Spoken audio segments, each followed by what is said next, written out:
Hello friends, मेरा नाम है शिवम और आप देख रहे हैं स्टडी पार्टनर। आज हम कक्षा 10 गणित के पहले अध्याय के दूसरे प्रश्नावली को हल करने आ रहे हैं, जिसमें हमें दिया है कि सिद्ध कीजिए कि रूट 5 एक अपरिमेय संख्या है। तो इस प्रश्नावली में हमें सभी संख्याओं को अपरिमेय संख्या सिद्ध करना है और सभी संख्या हमको ऐसे ही रूट में मिलेगी। चलिए बिना समय बर्बाद किए हम वीडियो को शुरू करते हैं। तो इसे सॉल्व करने के लिए इसे एक प्रमेय की तरह सॉल्व करते हैं। इसके कुछ स्टेप्स होते हैं जिन्हें हमें फॉलो करना होता है और सारे सवाल लगभग इसी तरह लगेंगे। सारे सवाल का स्टेप सेम रहेगा। तो मैं आपको लिख के दिखाता हूँ। सबसे पहले हम क्या करेंगे, सबसे पहले हम लिखेंगे माना। सबसे पहले हमें मानना होगा माना।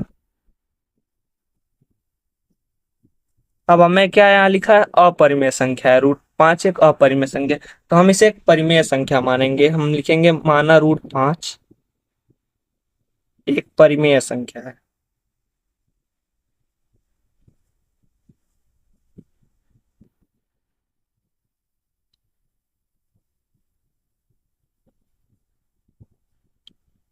ये लिखने के बाद अब हम क्या जानते हैं कि कोई भी संख्या अगर परिमेय होती है तो उसे हम क्या लिख सकते हैं, पी अपान क्यू के रूप में लिख सकते हैं। परिमेय संख्या की यही परिभाषा होती है कि दो पूर्णांक जिन्हें हम पी अपान क्यू के रूप में लिख सकते हैं वो एक परिमेय संख्या होती है।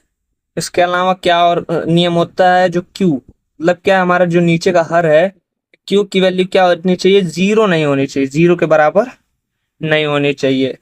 और क्या होने चाहिए, हमारे जो पी और क्यू है वो क्या होने चाहिए, वो एक पूर्णांक होने चाहिए। अगर हमारे पी और क्यू जो है वो पूर्णांक हैं तो क्या होंगे, वो परिमेय संख्या भी हो सकते हैं। उसके अलावा क्या होगा, उसके अलावा तथा हम क्या कहेंगे, जो पी और क्यू का एचसीएफ है, जो पी और क्यू का एचसीएफ होगा क्या होगा, वो एक के बराबर होना चाहिए। मतलब उन दोनों के एक एचसीएफ पे सिर्फ एक आना चाहिए। उसके अलावा अगर कोई और संख्या आ जाती है तो वो अपरिमेय हो जाएगा। तो इतना होने के बाद अब हम क्या करेंगे, हम फिर से लिख लेते हैं रूट 5। ये अगर एक परिमेय संख्या है तो इसे हम पी अपन क्यू में लिख सकते हैं। अब क्या करेंगे, हम यहाँ अपान में एक मान लेते हैं। अब क्रॉस मल्टीप्लीकेशन कर देंगे हम लोग, तिर्यक गुणा। तो 5 का क्यू में हो जाएगा और पी का एक में हो जाएगा। तो पी का एक में करेंगे तो पी हो जाएगा, और क्यू का जब हम लोग 5 में गुणा करेंगे तो क्या हो जाएगा, क्यू इंटू रूट 5। अब क्या करेंगे, हम दोनों पक्षों का वर्ग कर देंगे। तो हम लिखेंगे वर्ग करने पर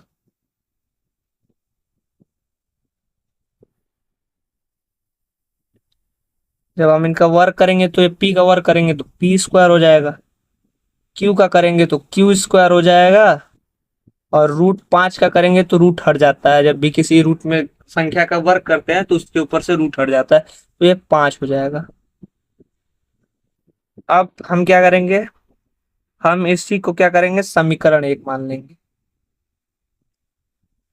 और एक चीज और हम यहाँ पे लिखेंगे, चूंकि पी स्क्वायर क्या है, 5 से विभाजित है। पी स्क्वायर 5 से 5 से विभाजित है,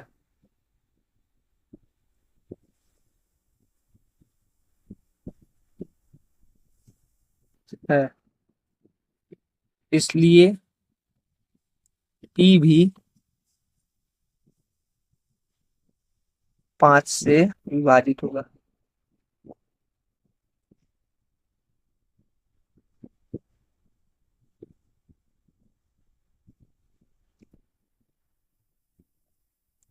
अब हम ये दोनों लाइन समझ लेते हैं। देखिए यहाँ ये पी स्क्वायर जो है वो 5 से विभाजित हो रहा है, क्योंकि पी स्क्वायर बराबर 5 इंटू क्यू स्क्वायर है। तो जाहिर सी बात है कि पी स्क्वायर जो है वो 5 से विभाजित होगा। तो पी स्क्वायर 5 से विभाजित होगा तो पी भी 5 से विभाजित होगा। इसका क्या मतलब है, तो देखिए अगर मान लीजिए हम लिख देते हैं 5 का स्क्वायर, 5 का स्क्वायर बटे 5 लिख देते हैं तो 25 हो जाएगा। तो जब 25 को हम 5 से काटेंगे तो 5 आएगा, तो ये 5 भी तो 5 से विभाजित होगा। तो ये हुआ ना कि ये अगर पी स्क्वायर बराबर हम मान लीजिए 25 मान लेते हैं तो पी बराबर 5 होगा, तो 5 से भी 5 से विभाजित होगा। तो यही बात मैंने यहाँ पे लिखी है। अब हम ये हमारा एक स्टेप पूरा हो गया। अब अगले स्टेप में क्या करेंगे, अब फिर से हमें मानना है, क्या मानना है, माना P बराबर 5C। आप कुछ भी मान सकते हैं, ABCD XYZ कुछ भी मान सकते हैं, और इसे हम समीकरण 2 मान लेंगे।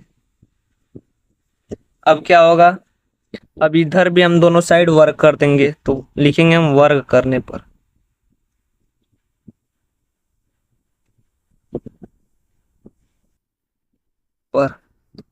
अब क्या हो जाएगा हमारा, जब हम इनका वर्ग करेंगे तो ये हो जाएगा, पी का स्क्वायर करेंगे तो पी स्क्वायर हो जाएगा, बराबर क्या हो जाएगा, ये 5 का 25 हो जाएगा 25, और ये सी स्क्वायर हो जाएगा।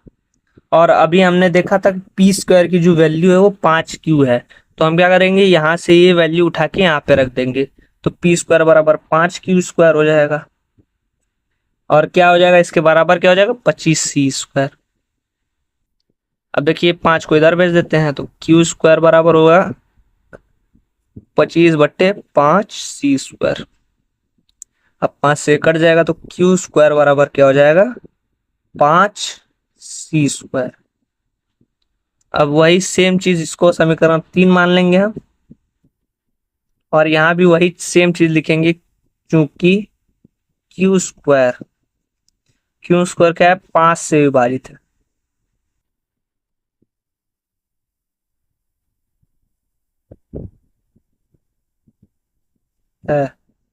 इसलिए क्यू भी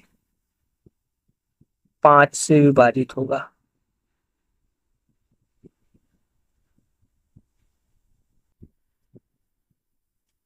अभी जो यहाँ पे हमने बात, जो बात हमने यहाँ पे समझी थी वही बात तब यहाँ पे है। अच्छा ये हो गया, तो अब हम क्या कह सकते हैं, इसलिए पी और क्यू, पी व क्यू दोनों, पी व क्यू दोनों 5 से विभाजित हैं, 5 से विभाजित है।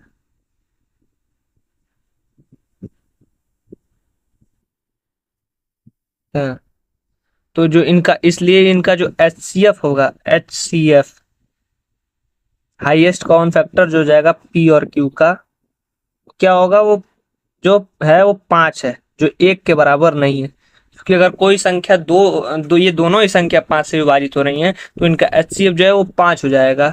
तो अब हम आगे क्या लिखेंगे, हम आगे लिखेंगे अतः, अतः यह हमारे हमारे अवधारणा के विपरीत है।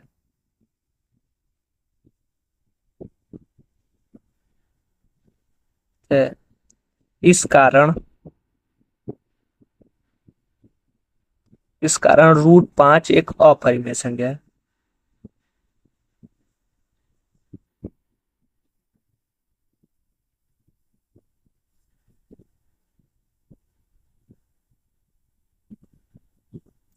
तो यहाँ पे हमारा सवाल खत्म हो गया। मैंने जितना आसान हो सकता था उतने आसान शब्दों में आपको समझाने की कोशिश की है।